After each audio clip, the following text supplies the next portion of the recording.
Hello everybody, High Lord Tamerlane with another Obscurity in Miniature. Today we have another one of the early Gen Con preview edition figures of some Malifaux Monster Hunters.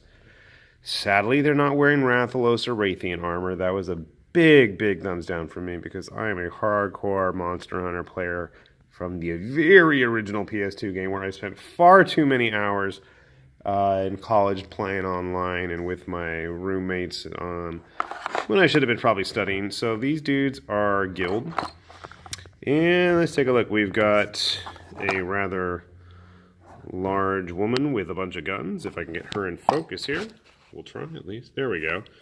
Bunch of guns running around in a long skirt. And we have a dude who looks like... I'm not sure who he looks like. I don't know why, but I keep thinking of Lemmy from Motorhead. And maybe it's just the bottle of alcohol he's got hanging off him. I don't know. Now, this is an interesting release because, well, there was a bit of an issue, and you're going to see that in just a sec. I'm going to pop open the box, and that'll hopefully explain things a little bit more clearly when you see what I'm talking about. So here's the contents of the box. A plastic sprue, cards for our two figures, foam, and bases. Okay, well, that makes sense. So, looking at the figures here, looking at things here. Whoa, wait a sec. I see our rather plump young lady with all her guns, but upon closer inspection... Whoa, that's a little too close for my taste. Let's get that zoom back out. Who is this bald dude? Do you guys see any hair on this sprue? Because I don't. Bald dude. Let me do with a bottle of alcohol and some kind of strapped together gun. I'm not seeing alcohol anywhere on this sprue, are you? No, because it's not there. This figure is not actually the one that's on the box. Well, this isn't the first time that Wyrd has put out some figures that didn't really exactly match what was on the artwork. But here's the deal. The guy on the box, he's supposed to be there. So I sent Wyrd a message saying, hey, you know, I got this dude on the sprue, and he looks nothing like what I'm supposed to get. What's up with that? So their response was, oh, we sent you the wrong figures. Which I found odd because, well, they're the only figures in the box. And as you can see, sometimes when they have these three-piece figure trio sets, a lot of times they'll have cut the sprues. Well, there are cuts here. Hard to see, but they're there. So I ended up contacting them, and then lo and behold, Wyrd said, let us send you something. And I got this. This is the actual figure that's supposed to be in the artwork. So I don't know what the deal is. These guys aren't actually released in stores or on their website yet. So I'm not sure if this dude is going to replace our bald-headed friend here, or if the three of them are just going to end up on the box together. But I don't really care because I want to paint them. So I'm going to go run and grab some clippers and some glue, and we're going to just go ahead and put these dudes together and see what's up. So give me 1 sec, and it literally will be a second for you guys, but it might take me a while. And we are going to put these guys together and see how they turn out, okay? All right, we got our Monster Hunters built for whatever that's worth. Let's start with our obvious ones, the ones that are actually on the box.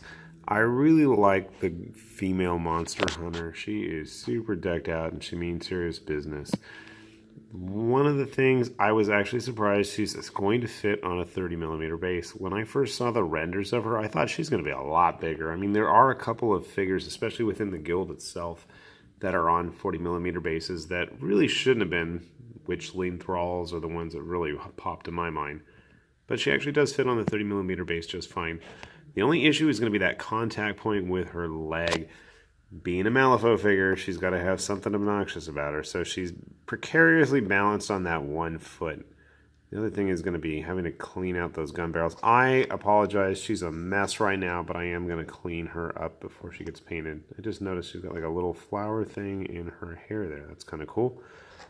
Her skirt was not the most fun to put together. If you've built enough Malifaux figures, or Kingdom Death stuff at that, you'll have a lot of familiarity with how to put all these parts together. It wasn't that bad compared to some of the Kingdom Death stuff. Most of the parts were pretty self-explanatory. This guy, the one that they sent me later on, was actually the easiest of the bunch, despite his mess on him.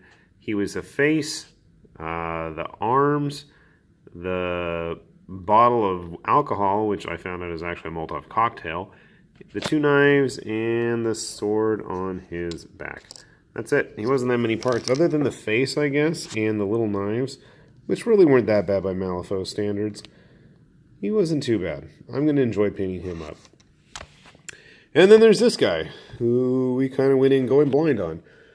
First thing, I really don't like the pose. He looks kind of awkward. He's got really long arms is the other thing.